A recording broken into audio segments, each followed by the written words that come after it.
A lot of slides in this one. We'll try to get through it pretty quickly. One of the main things I would talk about pitches. I've done a lot of pitching over the years. I've seen a lot of pitches. I've been to 2 pitch events this week, a Web3 one and a Web2 one, and there was about $250,000 invested in over both of these. And I saw there was another 8 sort of pitches. When you're in a pitch event, there are a lot of people pitching. If you make a mistake or you stutter or you get a number wrong, just remember that people forget the actual words that you said. They remember how you make them feel, and it's about, the pitch itself is not the end of this normally. A pitch is the start of a relationship. So it's not like I must get this right and I get the money and we move on. These pitches normally get you a subsequent meeting where they start asking you more in-depth questions. So think of it like a movie trailer is before we really get into this. But and then you're going to have that movie showing where you're able to explain the story, the whole thing. And what we're trying to do is a movie trailer. So I just wanted to reiterate that before we actually get into what the slide looks like. All right, we've already said who I am. For anyone who's joining, I'm Darren Rogan. I've been doing startups for a while, and I do Rogues Labs, which is advisory in innovation and Web3. Here is the hashtags for today. The cold start problem, 100% cold start problem, growth of Uber. I remember Uber rolling through, and there was a bunch of ones that were unsuccessful in that too, in the playbooks. All right, so let's talk about pitching. People know what you're talking about. Do not need a PowerPoint. I think that's great because I'm using a PowerPoint, as I'm telling you, you don't need one. But the point that I would make is more to do with the PowerPoint in itself is just a tool for your presentation. You are, the front man, and this is your supporting act, rather than it being the supporting act on its own. I'm not a big fan of sending decks, just emailing decks to people. I like to have the conversation and give it, because if they've got a concern, I can action that concern in the meeting and not have them fester on it and blow it out of proportion. So what is the structure for a talk, and why is that beneficial? Most VCs and investors see a lot of pitches, so that there's a couple of queries and things that they want to be covered. And the reason we say these are the best structures is to cover the talking points that people want to hear. Okay. The first thing we want to do is we want to make sure that people care. Most investors have an interest space. You know what I mean? You might have one who loves NFTs. You might have someone who's in DeFi, who loves finance. They may be, more philanthropic, and they're interested in social enterprise. You could be interested in a lot of stuff, but you need to find your audience first. You cannot sort of really educate and sell to people because they don't really grok it. You really want to find people that sort of resonate with what you're trying to do. Okay, so, and you do that by trying to make them care and trying to not move them into critical thinking. You want them to start in an emotional thinking.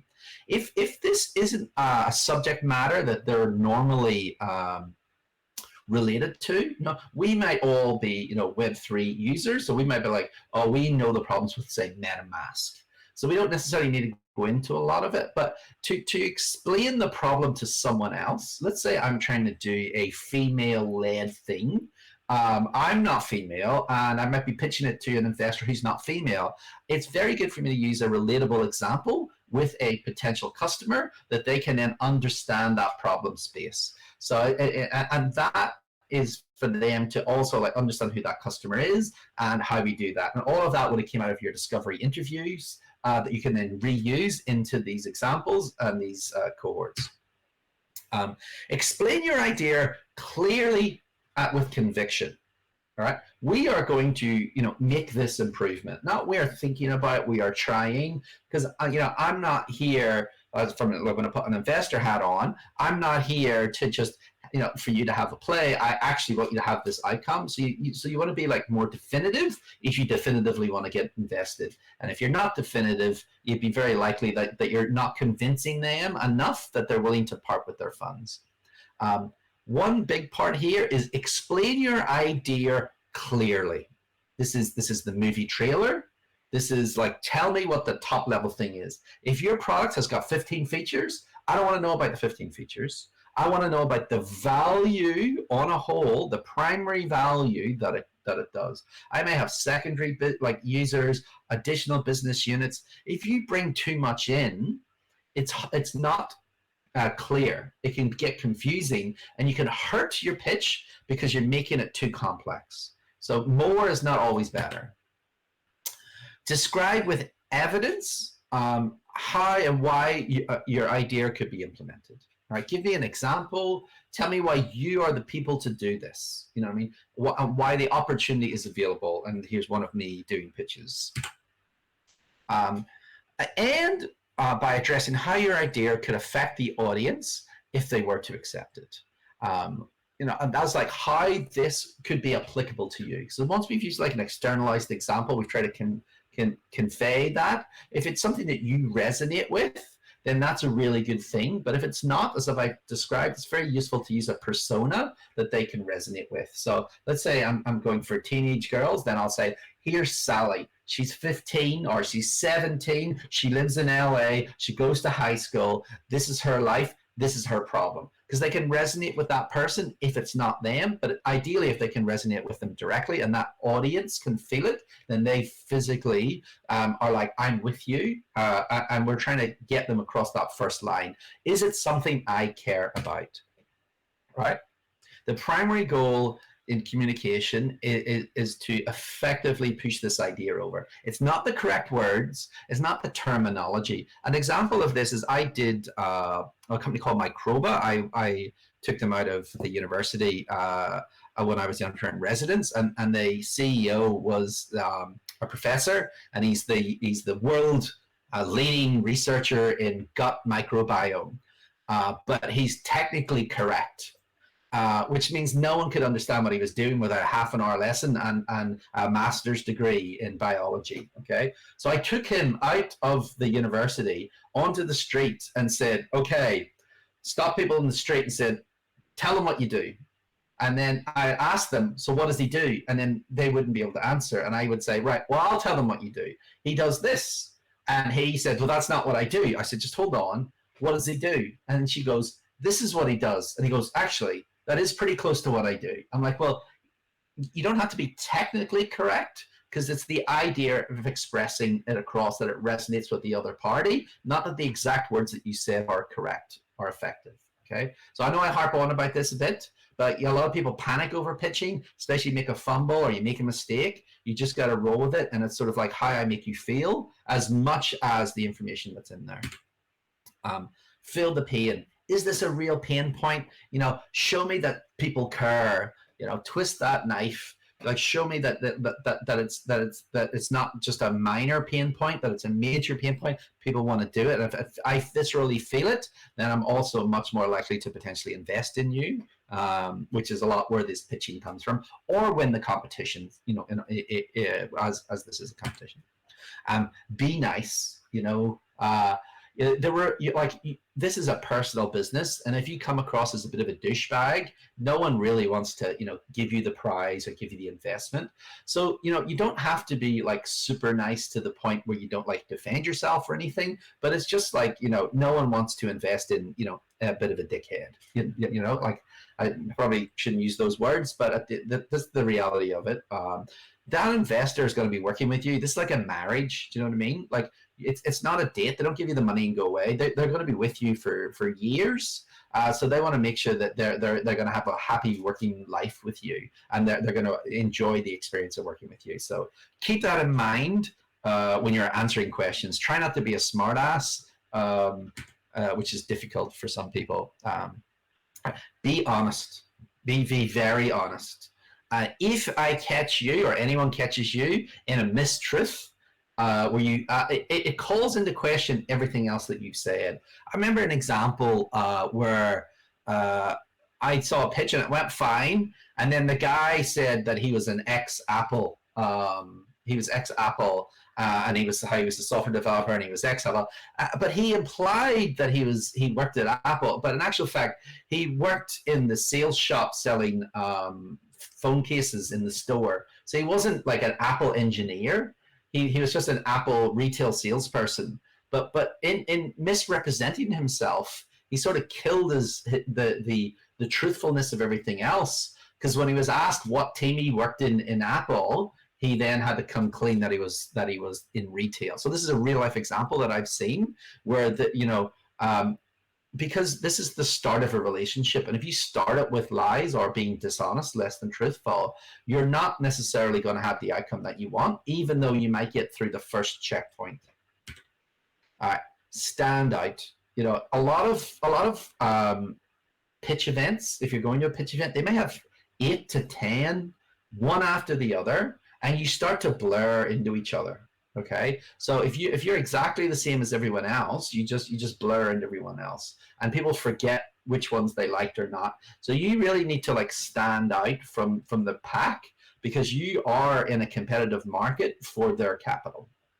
Okay, and if I'm just like another copy of another thing, then I'm not going to look like the market dominant or the winner. A lot of these things, you have a primary sort of power law where the major parties take most of the benefit, and you want to be seen to be that. Now that might be lots of different ways of doing this. So there's no one way, and it very much also depends on the other people who are around you. You may have a thesis. You may have a variation on a business model, but you may be very passionate. You may be anything, but what you want to be is remembered. Okay? You want to be remembered positively. Sorry, I should say remembered positively, not remembered negatively, because that's not going to help anybody. Okay, ammo. Sometimes they will not articulate the concerns they have with you. So the best thing for you to do is call out the biggest potential negatives against your business or your team or whatever. So a great example, I had a meeting today with a company who's trying to raise some capital in the Web3 space, does NFT redemptions, and they used this externalized development firm to build their first MVP. And some of the feedback is, you don't have a lot of developers on board. But I've said to them, when you do the pitch deck, you say, we went with an outsourcing team because we didn't have the funds for a full-time resource. So we've done this deal, but your funds are going to bring this in, and then we start to get advisory. We start to look at, think of it like your business is a boat that's got lots of potential holes in it. And if you can get people to poke your holes in it, and then cover them up, you'll get a watertight boat.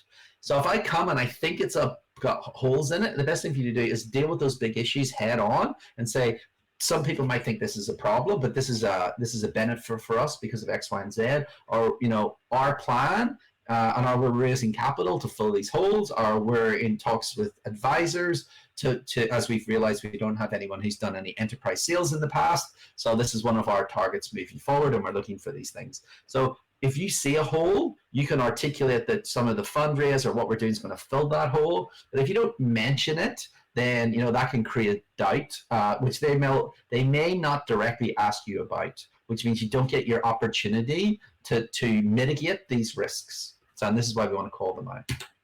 Right, the future. It's all about the future. So a good way I describe it is you almost have two future states you're selling. You have the immediate future, which is what I'm going to do for the next 12 to 18 months.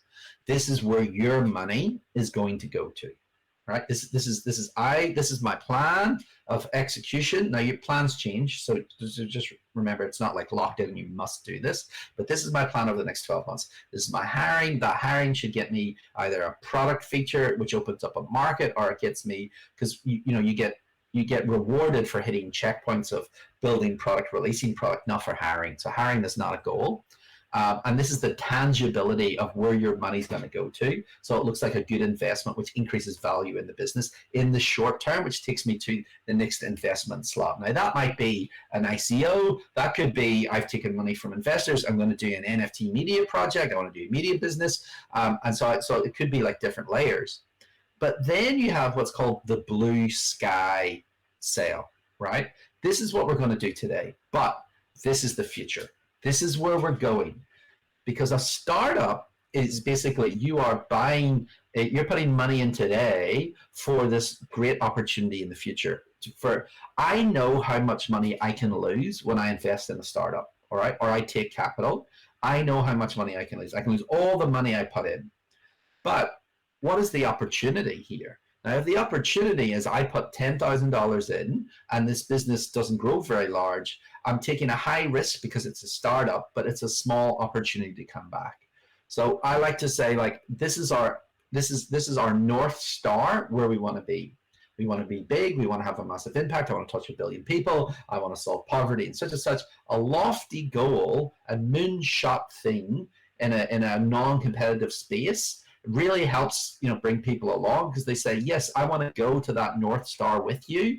This is the reason I'm joining startups, is this North Star. I'm not joining for the next 6 months. That's not the value.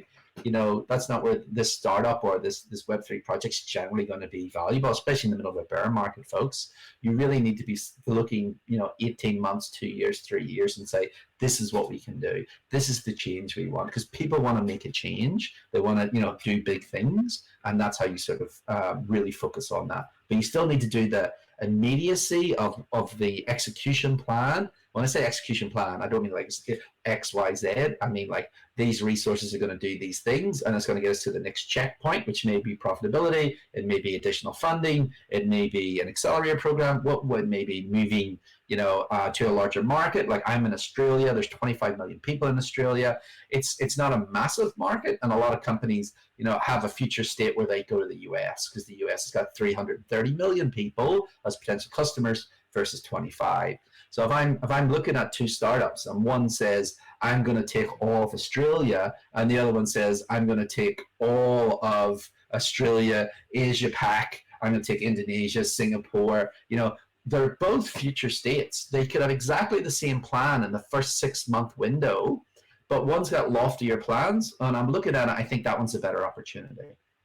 Even though they may go through the same pivots and at exactly the same point, they're still selling that future state, which is achievable. You don't want to be like, I'm going to put a man on the moon and I don't have any rockets. So it needs to be like rationally acceptable as a future state. But that big impact state, that's the like Google, like we're going to index the world. We're going to create search. You need that normally to get people to get off their butt. And as I said before, there might be like 10 startups pitching at an event, so that you stand out, and then the people who want to see that future state resonate with you and are more likely to come to you.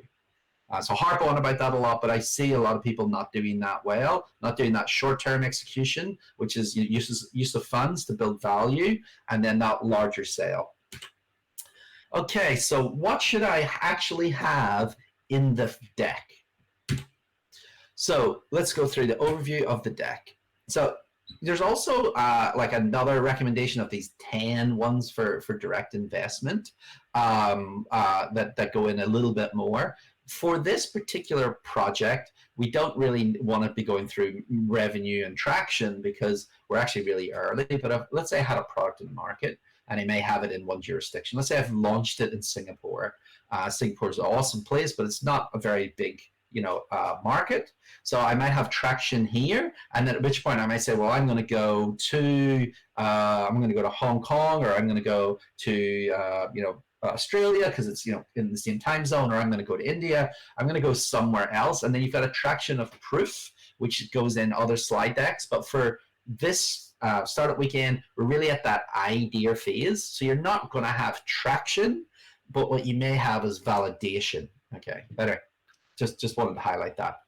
So I normally also have like a top and tail slide on these, which they're not really close to the slides, but if you're on Zoom or you're at an event, you normally have a screen up in the interchange and somebody's handing a microphone, you get mic'd up, and it's good to have your logo up with like a phone number and maybe like a QR code as a top and tail, so that if somebody sees you on stage, they may not be interested, but then you convince them during the pitch, but they've missed the contact details at the start. So I like to put contact details at the end and the start. So I might get you at the start, or I might get you at the end. And I don't include those in these slides, but they're top and tails. And that's very much more about the gamesmanship of understanding how the events work rather than the content that we're trying to deliver. All right, so into the content. Number one is an intro. I like to think of it as the tweet of the value proposition. Give me that and think of it as it needs to be verbally shareable. So when Keith goes to the lunch room after the conference, or he's in the bar afterwards, Keith can turn around, talk to Ben, and say, actually, did you see, that guy Darren? He's got this startup, and his startup does this. You know what I mean? This concise value proposition. All right. And that is the thing that you want your people who've listened to your pitch. They take everything else in, but when they talk to someone else, that's what you want them to say about your business. Okay. And that isn't like, I've got 15 features, 3 markets. It's like, I'm fixing search, I'm doing this. Like, so it needs to be concise. And think of it like the tagline for the movie trailer. Do you know what I mean? We're doing a movie trailer. This is just the first interaction. In a normal business. Now, this is a competition, so it's judging and somebody will win. But normally, if you win, what you get is a subsequent meeting. So you get like a 3-minute, maybe 6-minute pitch. You get some questions and answers. And then after that, you might go get to have a conversation with an angel or a VC. And that normally is like an hour long. And they'll give you like 30 minutes, and they want much more in depth, and then they'll question you. So just remember, this is not like I do the pitch and they give me a check. This very rarely happens. So that's why it's okay to only say, that primary value, because you don't have to explain your entire business. You get a later opportunity to do that. I want to say this because I always find a lot of people jam too much stuff into their slides that then cause confusion in such a small period, because you have to understand how it all works, and you can sort of shoot yourself in the foot because you're trying to tell them too much, and then they don't get the core. Okay, so number 2, problem and solution. And so realistically, this is the validation of demand. You know what I mean? So I want to know that you can convince me that people want this. You know what I mean? Show me that there's a problem. And that's that customer validation stuff we just spoke about. Many people that we speak to, I spoke to this person. You can use examples of individuals, and then the solution. So this is their problem, and this is my novel way of solving this. The novel way of solving this might be, I do it for free. The innovation could be just straight on the business model. Like a great example is using crypto, because it's a bearer asset, that the value moves with the assets. I don't necessarily have to have a reconciliation afterwards. So that primary asset I can then redeem for the money, rather than normally have what's called payment and settlement. So then you do like a payment, and then you have to go claim that payment to get a settlement, and that's an additional process. So in doing that could reduce costs, and also have more instantaneous payments, because that token that I'm using, and I pay Kenneth with the token, Kenneth can then automatically go to the website and then convert that back into USDC or whatever stable coin he wants to sort of convert my product token into. And there's sorts of things that are benefits to novel solutions around Web3, which could be like reconciliation. So I'm not saying that that's definitively what you should do, just to be clear, but I'm just trying to articulate business problems with real Web3 applications and sectors to try to tie this together, and it's not just abstract. All right, number 3 is the market potential. So that's that TAM, SAM, how many customers are there, how many does exist, how big can I get? There's a little bit more about that future state, that potential, which is like the blue sky. So I listened to an interview recently with a VC, and he commented about how people were said that Uber could only get this big because this was the size of the taxi market. And all they could understand was the size of the taxi market, right?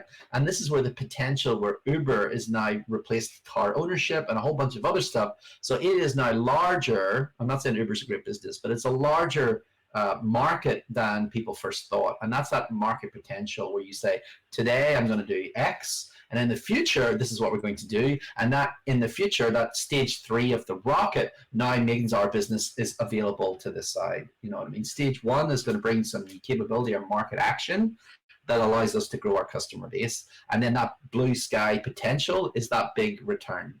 Most people are in standard sort of investment, unless they're in social enterprise investment, for an outsized return. You know what I mean? They're not in the stock market, they're in high risk, high return assets. This is risk capital, so they want to make sure that they're actually going to get something back that sounds reasonable.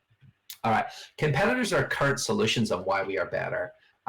At the end of the day, there's always a customer that's there. And if you tell me that there's nothing there, I'm going to be very suspicious. If you tell me that there's no competitor that you're aware of, and I know of 10 competitors, I'm going to discount everything that you say. So very clearly articulate what are there. You normally see, very common to see an X and Y, like a magic quadrant diagram, as it's described, where you've got a left axis and a right axis, which basically says I'm the best. On the, sometimes you get like what's called a truth table of features, but at the end of the day, what you want to say to people saying this is, this is why our solution is better than everyone else's. And what we don't really want to see is price, because that customer could potentially cut its prices at some point in the future. So it's normally more than just price, unless there's like a price model that they can't get under. So think of like Netflix and Blockbuster. Blockbuster was a physical DVD and VHS rental store, and then when Netflix started, it did DVDs by mail. So it could then reduce that was a reduction in price, but it was a structural reduction because they didn't have physical buildings. They didn't have rent everywhere. So they could their operating costs were significantly different. And that is fine, because they did say price doesn't matter, but there needs to be a quantum of difference, okay? All right, number 5, the business model, customer acquisition, product roadmap. What are you going to do? You know what I mean? Like startups are full of optionality, but I want to know, and everything you could do, what is it you're going to do? You know what I mean? I want to know where my money's going to go to determine if I think this is the right plan. Because I might love your idea. Like I was in a company which I quit, which did mental health services. I co-funded it. I raised the money. I built the technology. And then I ended up leaving the business because the business plan that was approved by the board, they changed strategy and started going after a customer that didn't want to pay for the service. And I'm like, why are we doing this? We're just burning money. No one's going to do this. And then after a couple of months, they're like, we'll just keep at it. And I'm like, we're literally just wasting money. Like, I'm not doing this. And I actually left the business and moved on because the plan was not achievable. Like the plan was never going to work. So this is an important part of not only having the right idea, it's having that rough execution plan. That means you're going in the right direction. It doesn't mean they couldn't pivot, but it definitely is super important.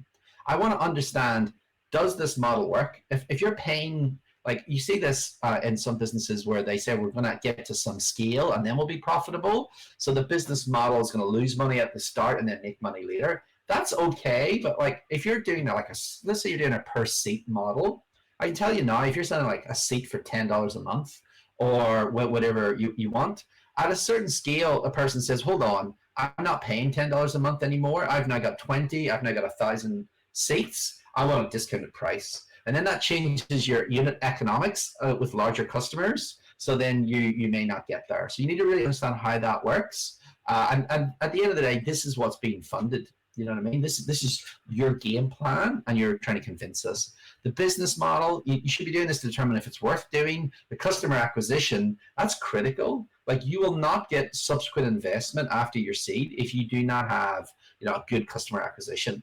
Because as I said to you before, if you have the best product in the world and no one comes to it, it's valueless. Okay, so you need people to be coming in. And if you build it, they probably will not just turn up. They need to know it exists. The discoverability of what you're doing is super important. All right. Number 6, the team and why us. I have seen great ideas. I've seen people say this is a great idea, but I don't believe that they have the execution ability to pull it off. And if they don't, they're not going to get investment. Now, if you pitch, normally it's just you. You only see you, that one person. But let's say that I'm doing something that's very much in the legal sense or deep financials, and I don't have a banker on my team, then I'm going to discount that. This is the point to show why you've got the execution team. Now, you can have holes in your team, and that money's going to go raise those normally. For this type of competition, what we want to do is highlight the people who are in this, but I'm trying to give you advice about raising capital beyond just this program. So like you got this company called Sequoia, which is a very famous Silicon Valley investor. And they say, why now and why you? Why is this opportunity, ripe today? Think of it like fruit. It's ripe for picking today. It wasn't good a year ago. Like Web3 is a great example of, well, we're about to have layer twos, which means that, Ethereum was too expensive. Some of these other chains are unknown. We're starting to have low cost, high security. We have stable coins now, so we don't have that volatility of price, which means we can actually take real world assets and not worry about fluctuating currency between moving around, because a USDC is a USDC or USDT moves through. So these are sorts of things where you can talk about the why now from the technology perspective, and then potentially from the team perspective. There wasn't an availability and abundance of people who understood this technology or could apply it, and now there are. We've completed some of these. Hello, Leonardo. Are we running over? Not run over yet. I thought he wanted to say something there.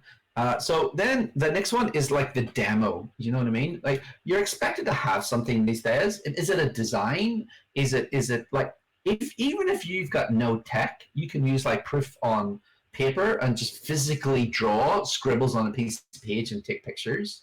Like, I have a video on YouTube showing how to do that, because I send it to people and say, you don't need a designer, just go get a piece of paper and just try to figure out what you think it looks like, and then bring that to the designer, because you've had to have lots of thoughts.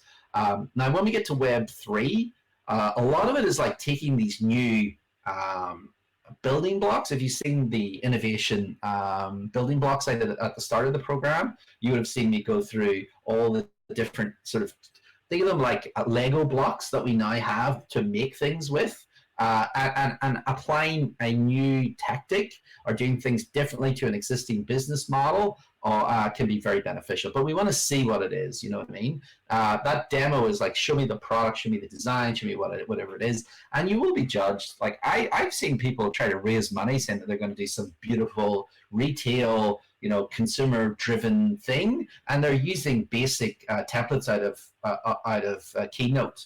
And I'm like, look, guys, Canva, everyone knows what Canva is. It's got free templates in there now too. So why are you using bog standard black and white nonsense? You know what I mean? If you're telling me you're going to be high brand value, then I expect high brand value in your pitch deck. We will judge the quality of that. But then if you're like back of office, data, AI, then or just like straight data play, crunching, then having beautiful graphics is not as important. So it is useful. Number 8 is that call to action. What are you trying to get out of this? What do you want? Not all the time you're going to get an investor, so it doesn't hurt to have a call to action for potential employees, customers, even at a pitch event. And be like, look, we're open to take capital, but we'd also love to speak to you about these industries because we believe we can offer value, or we want to do some more customer discovery interviews. Make sure you have an ask. If you don't have an ask, you're wasting that opportunity that you will not necessarily get in front of these people again. And if you don't ask, you don't get. Right? They just will not think necessarily about how they can help you without you directly asking that question. Get them off Twitter, you know what I mean? Get them to pay attention, and if they resonate with you, then they will try to help you. And this is how can I enable them to help me be successful? All right, strong opening sentences. This is this tagline, and I like to like play with it and ask people and see what they say, and like, what do I do? And did the tagline stick? And a lot of times it'll take a while. So I don't stress too much if you haven't got it right. Sometimes it takes a while to figure it out, and you'll go through, maybe like a change of clothes. Like, I like a black T-shirt. It's slimming, and I've got a bit of a beer belly, so I like to wear a nice black T-shirt. But it takes me a while to figure out what actually works, and I might have worn different stuff before. So you might try on a new tagline and see what works and see what resonates with other people. But you wanna if you think about it, you're probably going to say it at the start, and you probably say it at the end, and that's the earworm that you want them to remember and move forward. So it's important. And you need to say who you are, you know what I mean? And stand there with a level of confidence. Hi, I'm Darren. I'm from Company X, and there's that tagline, right? And we are here, and this is what we're trying to do. Because you want people to take notice. Because when you go from one pitch to another, there's normally like a changeover, and half the time, most people have pulled out their phone and they're on Twitter. So you want to draw them back to you, and a lot of that is about giving a strong opening. This is a big opportunity before our target market is, we will acquire customers by. These are definitives, right? Right? These are definitive languages. This is what we're going to do. If you want to do this, get in the back with us and we're going to do this. Not maybe, not if, right? Now, this is all dependent on you getting the capital that you're asking for or the services to do this. This is the fuel for your car, but you're like, I'm driving. You know what I mean? I'm driving. I'm driving from Sydney to Melbourne. I'm going. I don't have enough fuel to get there yet, but I'll convince enough people they're going to get in, and people are going to give me money. I'll get enough gas money to get there. But if I say I maybe go or maybe not, then no one's going to give me any money. No one's going to get in the car. Okay. So just think about that more definitive language. Why we're better, our team is, we'll just go through this, these will all be available, and that call to action. That call to action is very important. Very, very important. Sometimes I'll put a QR code up because people can just take out their phone, snap it, they can send it to someone else, and I'll send them to like Linktree, for example. Linktree is a free service which is heavily used for social media people. Link in bio, and you click the button, it's got a few one of those. There are Web3 people trying to do Web3 versions of that. I'm not sure it really needs the value in the Web3 version unless we're actually taking that identity on chain. I can see other value points, but I diverge a little bit there. But you need to ask people, if I want an intro, I want to get new customers as well as potentially investing, if you know what I mean. All right, so let's talk about some resources because so we got Marvel. Marvel is the one that did that proof, also that prototype on paper, that's taking pictures, and then the Marvel platform is a little bit more about design. I've also used Figma quite a bit as well, Envision, Proto.io, and then I've recently done a couple using Canva. As well. So Canva now have these. More and more products are starting to bring like pitch deck examples in. You've got marketplaces as well that they can go to that sell these sort of pitch decks for like 10, 15 US dollars, and they can look really well, especially if you're trying to match brand and all this sort of stuff. Vectors. A lot of times you want to like drop icons in. You got the 9 project, flat icon, icon 8. If you just search for vector-based icons, you'll get an absolute ton of them. They used to be harder to get, but there's more and more available, and it's useful to like find and search and stay consistent. Try to go for like one like pack of icons and have them, because you get judged on that consistency. It's like a quality, you know what I mean? So if you stay in one sort of pack, if you can, then you start to notice that. But if you start grabbing like all different types of icons, it can jumble stuff up. So just try to keep like a consistent brand across it.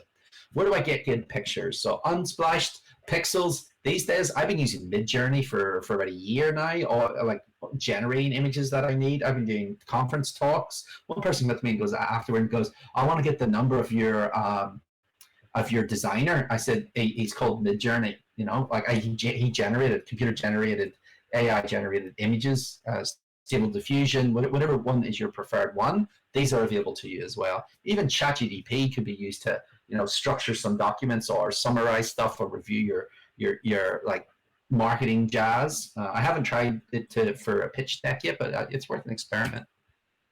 All right, so I have been dropping tips like through this all the time. So, but it is important to practice. You should have because normally you've got a time limit, so you should practice. I like to tell you that you're probably going to have a bunch of adrenaline run through your system and get really nervous before you pitch, because one, you're showing your work that you've been working on for a while. You're basically showing yourself up for some sort of judgment, and you're generally talking, and when you're doing practice, to your friends and colleagues and practicing on your own, you don't have any stresses, right? You don't feel like anyone's judging you, so you will normally get a bit quicker. So if I would say if you're doing like 3 minutes 20, you normally want to time yourself. Then you'll probably get down to close to 3 minutes, because you speak a bit quicker normally when you're on stage compared to when you practice if you're not. Don't repeat what's on your slides, even though that's sort of what I'm doing right now. You shouldn't just be reading what's on the slides. The slides are there as think of them like chapter headings in the book. But they shouldn't have all the content. They should help us go through. And the other issue is if you have too much on your slides, people read the slides and don't listen to you, right? And at the end of the day, the slide is just a tool for you to help you convince people to come talk to you. Don't overload your slides. No busy slides. Too much content on the slide, it means that people don't pay attention or can create confusion. You normally try to have a consistent singular theme, and you don't normally want to have more than like 6 or 7 things. But if you're doing like top 10, that's fine. You give me like 20 points on a slide, that's too much. It's better to have 2 separate slides and go through them really fast and have like 10, 12, 13 slides than it is to try to cram too much on the one. Make eye contact. I recommend basically just looking at the people on the front row generally, or the judges. As I said before, earlier in the last thing, if you're not my target customer, and if you're not a VC or you're not like someone I'm trying to get investment from, you know, they're the people I should be looking at. They're the ones that I want to make eye contact with. They're the ones that I want to convince that there's something worthwhile. If you don't look people in the eye, a lot of people think that you're not necessarily being truthful, because when people lie, they generally break eye contact. So if you want to like really hit, you know, take a little break, look at somebody right in the eye and go, we will do this. You know what I mean? We will do this. Slow down, eye contact, and it's like I'm for dramatic effect. Do you know what I mean? Versus like I'm like, yeah, we're gonna do this, and you go like, we're gonna do this. It's such a big difference, but it's so subtle. And as I said before, it's the movie trailer, not the movie. It's not the book. You know, you get a book and you get a movie that's a whole bunch cut out, and you go see a movie trailer. It should make you want to go to the next stage. This is not a complete pitch normally. For this sort of competition, what we're trying to determine is what you've done, but you still need to be concise. I don't want to know about everything you've done. I want to know what was the important part. It's like talking to a mate. He's like, I got up, I went and got some breakfast, made some coffee, and it's like, what's that got to do with anything, man? I just get to the point, and I'm going to lose interest. So punchier the better. You're trying to keep people entertained. Well, not entertained, engaged. Sorry, you want to keep them engaged, all right? And if you go on too far, people start to like nod off or lose interest. So short, punchy, sweet as much as possible. Don't leave it to the last minute for your pitches. Like for this in particular in the competition, a lot of people won't do their pitch at all, and then they'll just throw it together at the last minute. They'll barely practice it. They'll have an inconsistent story, and you're letting yourself down, right? Because you've spent a lot of time, you spent a lot of effort, and you want to put the best version of yourself forward. The judging for this sort of thing will not know all the work you've done. They will come in cold, and they will be making a judgment based on your pitch. So it is an extremely important part. It's almost like overly important for the reality of it. But it's a little bit like, think about like an exam. You know, you go to an exam at a school, what you did that entire, you know, year and how you behave to the teacher, the examiner doesn't see. They just see that sitting down at the table to do that test. So you want to make sure that you're ready for the test, no matter how much of a good student you were. And if you don't pass the test, you don't do well. Don't start your pitch by asking a question. But the problem with that is that you haven't engaged them. You want to engage them first. It's like, who am I? What is the credibility to listen to me? You know, you see me at the start. I could have just come on and start talking and rambling and just started delivering content. But the first thing I did was try to say, you should listen to me and hear some credibility reasons about the information that I'm going to tell you is relevant. All right? That tell a story, not stats. That's super important to keep people in the right frame of mind. Am I in an open, tell me a story emotion, or I am an analytical critical? So, you know, you've got like these hype and feelings, and then you've got like true traction. If you go through multiple rounds of funding, when you get to like Series B and C, it's very much statistical revenue, show me the numbers. At early stage, we don't want to, because you don't have great numbers, you don't have great stats, we're literally just starting. So what you're selling is this narrative, this story, and we want to keep those people in this sort of non-critical thinking, this I'm telling you a story, stay with me while we do this, and I will convince you should do this before you get to the critical thinking, you know?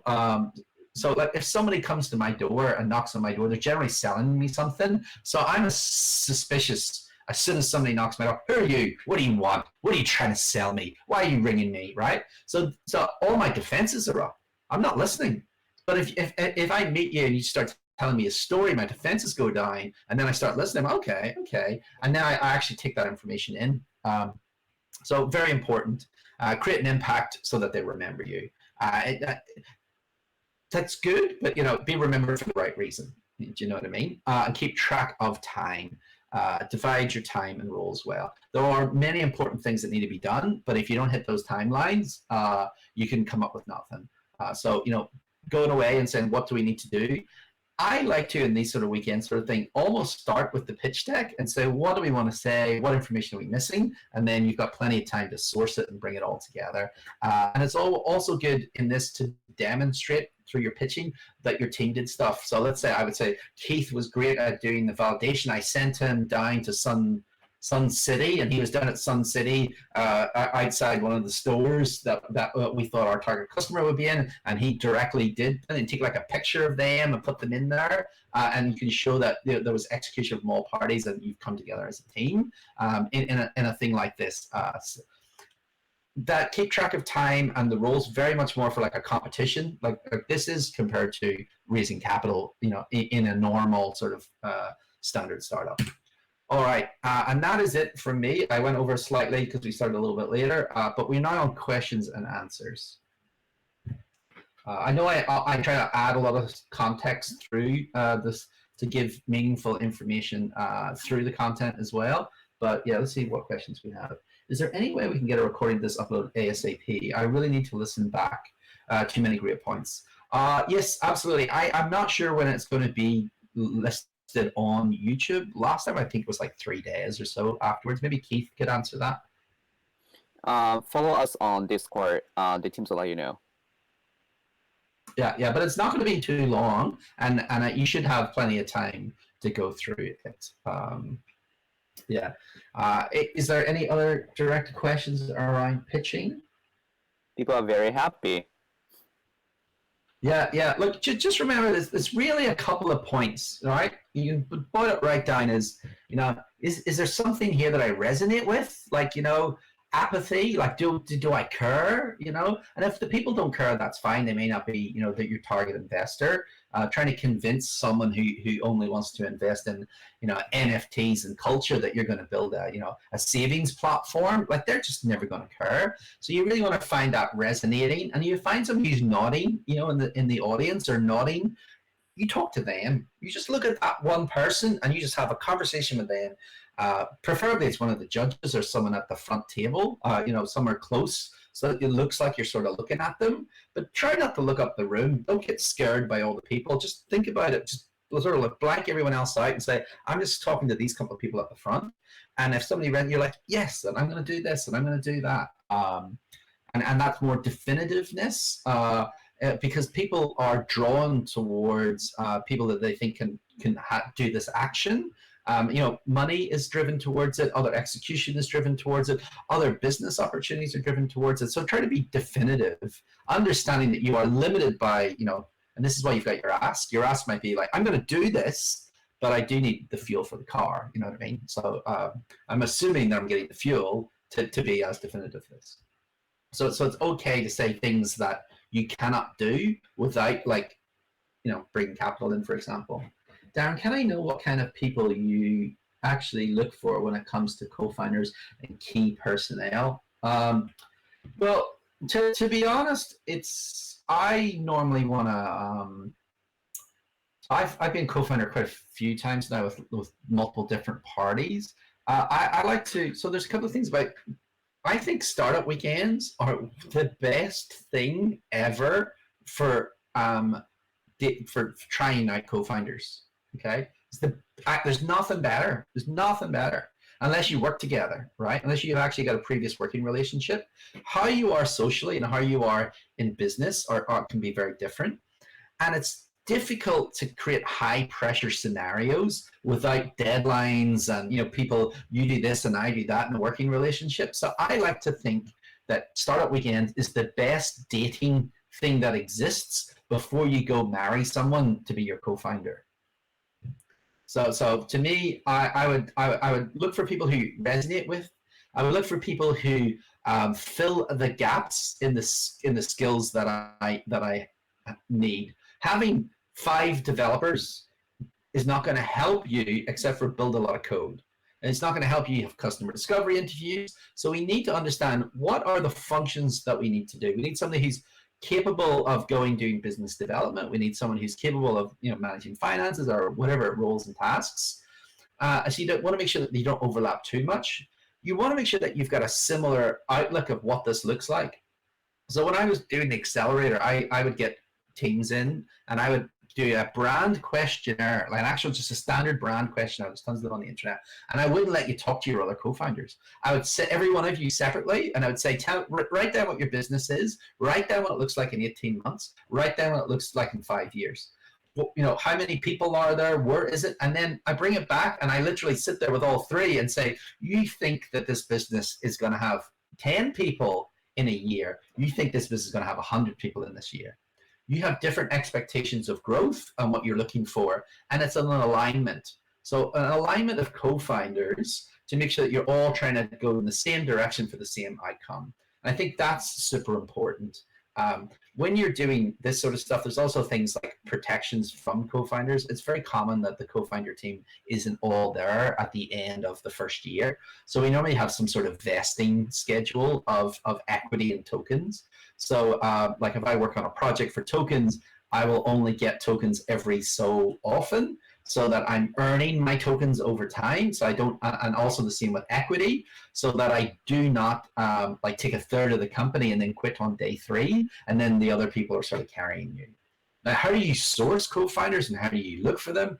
Events like this are very useful. Trying to go talk to people who are different from you, going to other sort of events, co-working spaces are useful. But like, there's no right or wrong answer for a co-founder. A good co-founder for you might be a bad co-founder for me. I like to have people who have not too, that like have maybe had a go at entrepreneurship before, because I don't want them to feel like I'm telling them what to do all the time, because I've got more experience than them. So I'm probably looking for somebody slightly more experienced.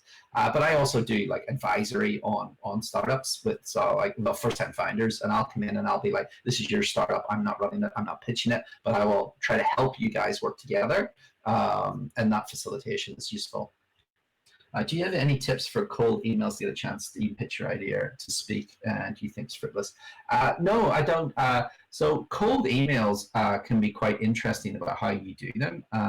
Warm intros is generally the best thing to try to do. So that customer discovery interviews, asking them for an introduction to someone else as an ask. We have a lot of startup events, to be honest, to give you an opportunity to pitch.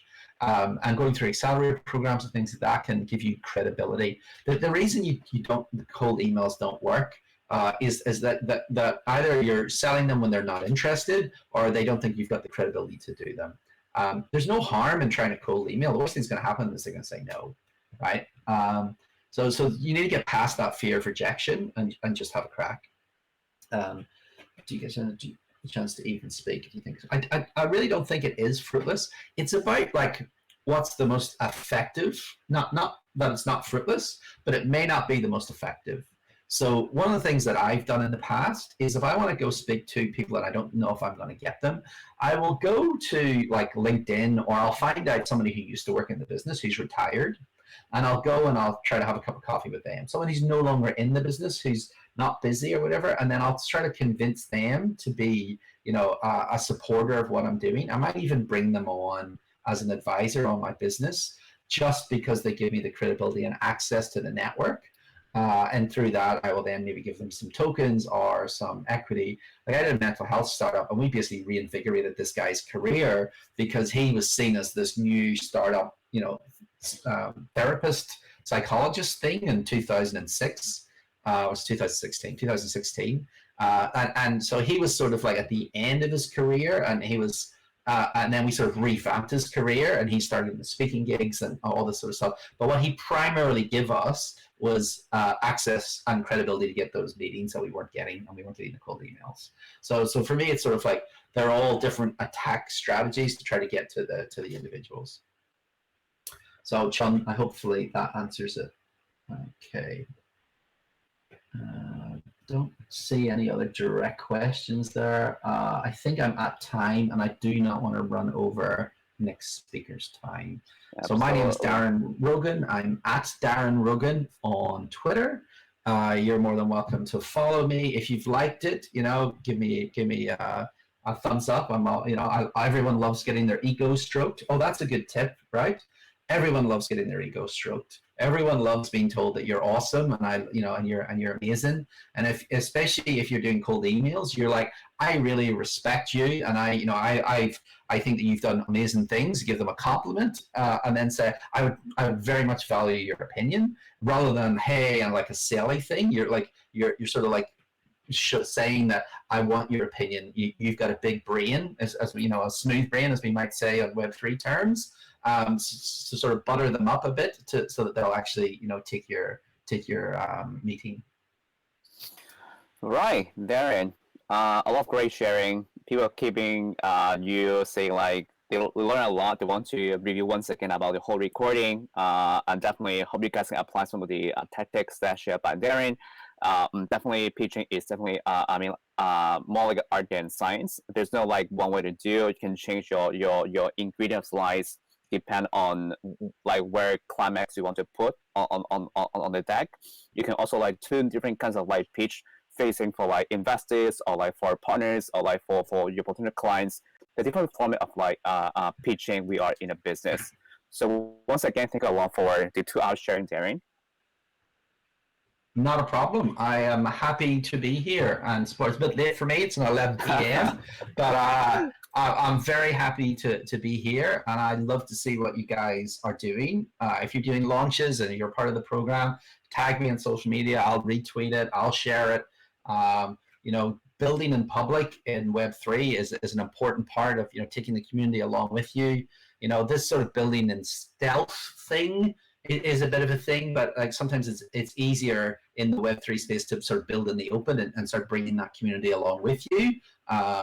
But it's sort of very heavily depends on what you're doing. So I wish you guys all well. I look very forward to seeing your pitches and what you do with this. But just remember, this is just a program, and while it's a great program, whether you win or lose, this is no bearing on your ability to start a business. So I wish you all the best, and I hope that we do business together at some point in the future.